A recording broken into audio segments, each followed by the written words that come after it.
नमस्कार दोस्तों, मैं रमाशंकर डिमरी तूलिका दर्शन चैनल के आज के अंक में आपका स्वागत करता हूं। और आज के इस अंक में हम बात करेंगे कला समूहों की, जो परीक्षा की दृष्टि से काफ़ी महत्वपूर्ण है। तो आज के इस अंक में हम 3 कला समूहों को देखेंगे, जिसमें प्रोग्रेसिव आर्टिस्ट ग्रुप, दिल्ली शिल्पी चक्र और कलकत्ता ग्रुप प्रमुख हैं। तो शुरू करते हैं आज का वीडियो।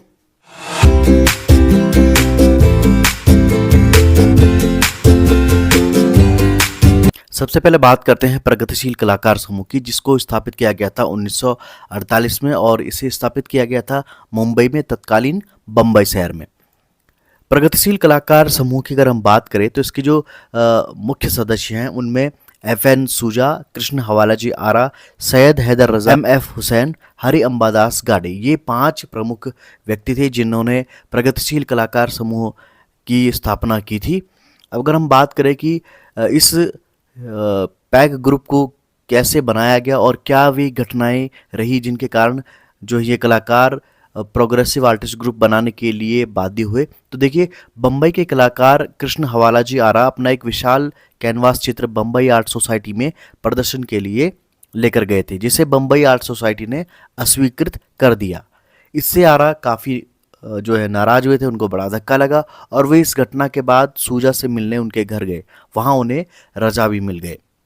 आरा जी की घटना बताने के बाद एक ग्रुप बनाने का निश्चय किया गया था। तो इस घटना से हमें यह पता चलता है कि जो कृष्ण हवालाजी आरा एक प्रसिद्ध चित्रकार थे। जब वे अपना एक विशाल कैनवास चित्र बम्बई आर्ट सोसाइटी में डिस्प्ले करने के लिए ले जाते हैं, तो बम्बई आर्ट सोसाइटी उनके उस कैनवास पेंटिंग को रिजेक्ट कर देती है। और जब वे इसकी सूचना अपने मित्रों यानी कि FN सूजा और सैयद हैदर रजा को बताते हैं, तो तब ये डिसाइड किया जाता है कि हम एक ऐसा ग्रुप बनाएंगे जिससे हम अपनी पेंटिंगों का प्रदर्शन कर सकें। और इसके बाद ये निर्णय लिया जाता है कि हमें एक ऐसा ग्रुप बनाना है, और उसके बाद उन्होंने प्रोग्रेसिव आर्टिस्ट ग्रुप की नींव डाली।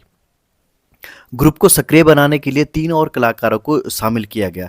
जिन 3 कलाकारों को शामिल किया गया वो MF हुसैन, बाकरे और गाडे थे। तो आप यहाँ पर देख रहे होंगे मकबूल फिदा हुसैन, सदानंद बाकरे और अंबादास हरिदास गाडे। तो ये 3 कलाकारों को बाद में इस ग्रुप में जो है शामिल किया गया था। ऐतिहासिक तथ्यों में अगर हम और देखें तो पैग ग्रुप की जो प्रथम बैठक थी ये 1948 में गिरिगांव में हुई थी, और इसी बैठक में ये निर्णय लिया गया था कि ग्रुप को कैसे बनाया जाएगा, ग्रुप की क्या रूपरेखा रहेगी और ग्रुप के क्रियाकलाप किस प्रकार से होंगे। इस बैठक में FN सूजा महासचिव, कृष्ण हवालाजी आरा जनसंपर्क अधिकारी और हरि अंबादास गाडे कैशियर की भूमिका में थे। तो यहाँ पर कई बार ये प्रश्न पूछा जाता है कि पैग ग्रुप के महासचिव कौन थे, जनसंपर्क अधिकारी कौन थे, और जो यहाँ पर कोषाध्यक्ष हैं यानी कि कैशियर हैं वो कौन थे। तो ये कई बार प्रश्न पूछा भी गया है। पैग ग्रुप की जो प्रथम प्रदर्शनी थी उसे 7 जुलाई 1949 को आयोजित किया गया, और इस प्रदर्शनी का उद्घाटन मुल्कराज आनंद ने किया था। तो ये कई बार ये प्रश्न भी पूछा गया कि पैग ग्रुप की जो पहली एग्जीबिशन थी उसका जो उद्घाटन किसके द्वारा किया गया था। तो मुल्कराज आनंद आप नोट कर लीजिएगा। पैग ग्रुप की प्रथम प्रदर्शनी को बम्बई आर्ट सोसाइटी में आयोजित किया गया था। अब ये बम्बई आर्ट सोसाइटी वही सोसाइटी है जिन्होंने आरा का चित्र रिजेक्ट किया था। देखिए कैसी विडंबना की बात है कि बम्बई आर्ट सोसाइटी ने जिन कलाकारों की प्रदर्शनी को रिजेक्ट किया उन्हीं कलाकारों की प्रदर्शनी को 7 जुलाई 1949 को वहाँ पर आयोजित किया गया। इस प्रदर्शनी का जो कैटलॉग था वो FN सूजा ने तैयार किया था। तो ये भी काफ़ी महत्वपूर्ण फैक्ट है, तो इसको भी आप जरूर नोट कर लीजिएगा। पैग ग्रुप की जो दूसरी प्रदर्शनी है वो 1950 में आयोजित की गई थी। इस प्रदर्शनी का कैटलॉग कृष्ण खन्ना ने तैयार किया था। पैग ग्रुप की तीसरी प्रदर्शनी 1952 में आयोजित की गई थी। ठीक है, तो कई जगह पे आपको पैग ग्रुप की सिर्फ 2 ही प्रदर्शनियों के बारे में बताया जाता है, लेकिन एक्चुअल में पैग ग्रुप की 3 प्रदर्शनियां आयोजित की गई थी। इस प्रदर्शनी में सूजा, रजा, आरा, हुसैन और गाडे के अतिरिक्त 12 और कलाकारों को शामिल किया गया था। यानी कि जो ये प्रदर्शनी आयोजित की जा रही थी तीसरी वाली, तो इसमें सूजा, रजा, आरा, हुसैन और गाडे के अतिरिक्त बाद में 12 और कलाकारों को भी शामिल किया गया, जिसमें भानु स्मार्त, A Raiba, GM हजारनीस, VS Gaitonde, Krishna Khanna, M छापर और राज उपाध्याय प्रमुख नाम थे।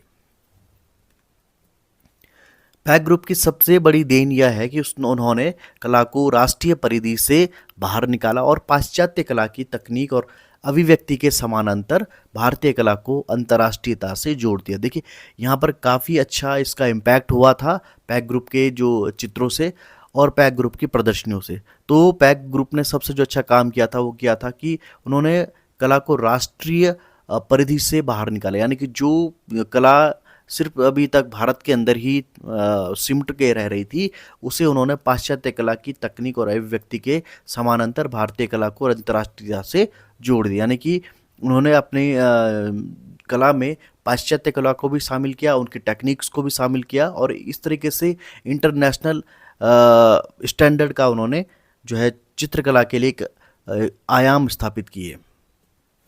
कलात्मक तथ्यों की बात करें, आरा पैक ग्रुप से जुड़ने से पहले फूलों और दृश्य चित्र बनाते थे, लेकिन बाद में वे वेश्याओं, जुआरियों व भिखारियों को चित्रित करने लगे। यानी कि देखिए, आरा के जो चित्रकला में क्या परिवर्तन आया कि पहले वे सिर्फ जो है सौंदर्यात्मक चित्र बनाते थे, जिसमें कि लैंडस्केप होते थे, जिसमें फ्लावर पेंटिंग्स होती थी।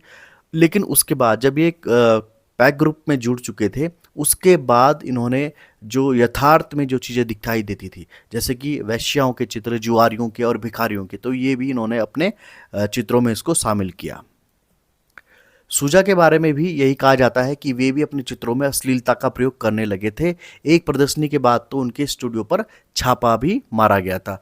FN सूजा थे, ये पहले जो है ऐसे चित्र बनाते थे जो कि विवादित नहीं थे, लेकिन बाद के चित्रों को इन्होंने इन पे ये आरोप लगने लगे कि ये अपने चित्रों में अश्लीलता का प्रयोग करते हैं। तो इनके खिलाफ काफ़ी प्रोटेस्ट भी हुआ था और एक बार इनके स्टूडियो पर पुलिस के द्वारा छापा भी मारा गया था। पैक ग्रुप के कलाकारों के नाम से उस समय फ्रेम भी प्रचलित हो गए थे, जैसे हैब्बार स्टाइल, चावड़ा स्टाइल, आलमेकर स्टाइल। यानी कि ये जो पैक ग्रुप के कलाकार थे, इनका काम और इनका नाम इतना प्रमुख रूप से उस समय प्रसिद्ध हो गया था कि उस समय पे जब भी कोई चित्रकार अपने चित्रों पे फ्रेम करवाने के लिए किसी दुकान में जाता था या किसी ऐसे स्टूडियो में जाता था जहाँ पर इन चित्रों पर फ्रेमिंग की जाती थी, तो वहाँ पर इन कलाकारों के नाम से जो फ्रेम भी काफ़ी प्रसिद्ध हो चुके थे, जिनमें हैब्बार, चावड़ा और आलमिलकर स्टाइल काफ़ी प्रमुख थे। तो ये भी काफ़ी बड़ा इम्पैक्ट था पैक ग्रुप का। पैक ग्रुप में सदानंद बाकरे ही मात्र एक ऐसे कलाकार थे जो चित्रकार व मूर्तिकार दोनों विधाओं में कार्य करते थे। तो ये एक प्रश्न बहुत बार पूछा भी गया है कि पैक ग्रुप के ऐसे कौन से कलाकार थे जो चित्रकार भी थे और मूर्तिकार भी थे। तो सदानंद बाकरे एकमात्र ऐसे कलाकार थे जो चित्रकारी के साथ साथ मूर्तिकला में भी पारंगत थे और मूर्तियों का निर्माण भी करते थे। पैक ग्रुप की कलकत्ता ग्रुप के साथ संयुक्त प्रदर्शनी 1950 में मुंबई में हुई थी। तो ये प्रश्न भी बहुत बार पूछा गया है कि पैक ग्रुप और कलकत्ता ग्रुप की संयुक्त यानी कि ज्वाइंट जो एग्जीबिशन थी वो कब आयोजित की गई थी, कहाँ पे आयोजित की गई थी। कई बार स्थान पूछ लिया जाता है, कई बार जो है ड्यूरेशन यानी कि समयावधि या सन पूछ लिया जाता है। तो 1950 में मुंबई में पैक ग्रुप और कलकत्ता ग्रुप की संयुक्त प्रदर्शनी का आयोजन किया गया था। अब बात करते हैं दूसरे कला समूह दिल्ली शिल्पी चक्र की। दिल्ली शिल्पी चक्र की स्थापना 25 मार्च 1948 को दिल्ली में की गई थी और इसको स्थापित करने वाले जो चित्रकार थे वे थे भावेश चंद्र सान्याल जी। तो कई बार ये प्रश्न पूछा जाता है कि दिल्ली शिल्पी चक्र की स्थापना किसने की थी। अब अगर हम इसको देखें कि दिल्ली शिल्पी चक्र की स्थापना कैसे हुई, क्या वे घटनाक्रम थे, तो उस पर भी एक नज़र डाल देते हैं। भारत के विभाजन के बाद बहुत से कलाकार लाहौर छोड़कर भारत आए। उनमें से बहुत से कलाकार दिल्ली में आए। दिल्ली आकर उन्होंने दिल्ली शिल्पी चक्र नाम से ग्रुप बनाया और कला साधना करने लगे। 1947 में जब भारत और पाकिस्तान का विभाजन हो जाता है तो कई सारे कलाकार उस समय लाहौर में कार्य कर रहे थे और जब वे वहाँ से दिल्ली आए और दिल्ली में उन्होंने इस तरीके का माहौल देखा कि जो माहौल लाहौर में कलाकारी करने के लिए था, चित्रकारी करने के लिए था, वो माहौल विभाजन के बाद ख़त्म हो चुका था। तो सब ने मिलकर के ये सोचा कि यहाँ पर भी हमको उसी प्रकार से एक कला का माहौल बनाना चाहिए और फिर ये आइडिया भावेश चंद्र सान्याल जी के मस्तिष्क में आया और उन्होंने दिल्ली शिल्पी चक्र की स्थापना की थी। उसमें काफ़ी सारे कलाकार जो उस समय लाहौर से आए थे वे उसमें शामिल हुए थे और यामिनी राय भी प्रमुख चित्रकार थे जो उस समय लाहौर में कार्य कर रहे थे। अगर दिल्ली शिल्पी चक्र के सदस्यों की बात करें तो देखिए उनमें प्रमुख हैं भावेश सान्याल, रामेश्वर ब्रूटा, धनराज भगत, प्राणनाथ मागो, कंवल कृष्ण, देवयानी कुलकर्णी, के.एस. कुलकर्णी, जया पासामी और राम कुमार। तो कई बार दिल्ली शिल्प चक्र से संबंधित करके प्रश्न पूछ लिया जाता है कि इसकी स्थापना वर्ष क्या थी, स्थापना कहाँ की गई और स्थापना करने वाले जो प्रमुख सदस्य हैं उनका क्या नाम था, और इसके जो सामान्य सदस्य हैं उनके बारे में भी कई बार प्रश्न पूछ लिए जाते हैं। दिल्ली शिल्पी चक्र की जो प्रथम प्रदर्शनी आयोजित की गई थी वो की गई थी 1949 में जनपथ मार्ग नई दिल्ली में। तो ये भी कई बार प्रश्न पूछा जाता है। अब बात करते हैं कलकत्ता ग्रुप की, और कलकत्ता ग्रुप की स्थापना 1943 में की गई थी। कलकत्ता ग्रुप के संस्थापक प्रदोष दास गुप्ता थे। तो ये भी काफ़ी मोस्ट इम्पॉर्टेंट फैक्ट है, इसको भी आप जरूर नोट कर लीजिएगा। कलकत्ता ग्रुप के अगर हम सदस्यों की बात करें तो इसमें प्रमुख रूप से प्रदोष दास गुप्ता, गोपाल घोष, प्राण कृष्ण पाल, सुनील माधव सेन, नीरद मजूमदार, रतिन मित्रा, परितोष सेन और हेमंत मिश्र काफ़ी प्रमुख नाम है। तो कलकत्ता ग्रुप से भी कई बार सदस्यों के नाम, स्थापना वर्ष और स्थापना करने वाले जो मुख्य सदस्य हैं उनके नाम पूछ लिए जाते हैं। अब बात करते हैं कलकत्ता ग्रुप के ऐतिहासिक तथ्यों की। तो कलकत्ता ग्रुप के जो सदस्यों की संख्या थी वो 8 थी, और उन 8 सदस्यों के नाम आपने इससे पहले वाले स्लाइड में देखा था। कलकत्ता ग्रुप की कुल 3 प्रदर्शनियां आयोजित की गई। तो कई बार ये भी प्रश्न पूछ लिया जाता है कि कलकत्ता ग्रुप की कुल कितनी प्रदर्शनियां आयोजित हुई हैं। तो 3 प्रदर्शनियां आयोजित हुई थी कलकत्ता ग्रुप की। ठीक पैग ग्रुप तो जो था उसकी भी 3 प्रदर्शनियां आयोजित की गई थी, और कलकत्ता ग्रुप और पैग ग्रुप की एक संयुक्त प्रदर्शनी भी आयोजित की गई थी मुंबई में। कलकत्ता ग्रुप की तीनों प्रदर्शनियां मुंबई में क्रमशः 1944, 1945 और 1950 में आयोजित हुई थी। अब देखिए नाम इसका कलकत्ता ग्रुप था, लेकिन इसकी जो तीनों प्रदर्शनियां आयोजित हुई वो मुंबई में आयोजित की गई। तो ये भी काफ़ी रोचक तथ्य है। 1970 में कलकत्ता ग्रुप की पुनः स्थापना हुई। देखिए यहाँ पर 1950 में जब तीसरी प्रदर्शनी आयोजित होती है तो ये ग्रुप काफ़ी निष्क्रिय हो जाता है। यहाँ के जो चित्रकार होते हैं वे एक्टिवली जो है इस ग्रुप को आगे रन नहीं कर पाते हैं। तो उसके बाद जब 1970 में जो चित्रकार, फिर से कुछ चित्रकारों ने इस कलकत्ता ग्रुप को पुनः स्थापित करने की सोची थी, और लगभग आज भी कलकत्ता ग्रुप की एक्टिविटियां आपको जो है आर्ट गैलरीज में देखने को मिल जाएंगी। और आज के अंक का हमारा प्रश्न है, दिल्ली शिल्पी चक्र की स्थापना किसने की थी? विकल्प है यामिनी राय, भावेश चंद्र सान्याल, शारदा चरण उकील और सतीश गुजराल। तो आपको इस प्रश्न का जवाब कमेंट में देना होगा और प्रयास कीजिएगा सही जवाब देने की। पिछले अंक का हमारा जो प्रश्न था, प्रसिद्ध लोक चित्रकार लतिका वैष्णव का संबंध किस राज्य से है? और आपको विकल्प दिए गए थे छत्तीसगढ़, उड़ीसा, बिहार और बंगाल। तो इस प्रश्न का सही उत्तर है छत्तीसगढ़, और लतिका वैष्णव जी छत्तीसगढ़ की लोक कलाकार हैं। और इस प्रश्न का सबसे पहले सही जवाब दिया आरती आर्य, नीतू सैनी, प्रियंका चौहान, जगदीश रावत, हिमांशु गुप्ता, गुरुपाल धीमान, जगमोहन अग्री, प्रेमा मेहता, सोनम सोरानिया, रेणु सहनी जी ने।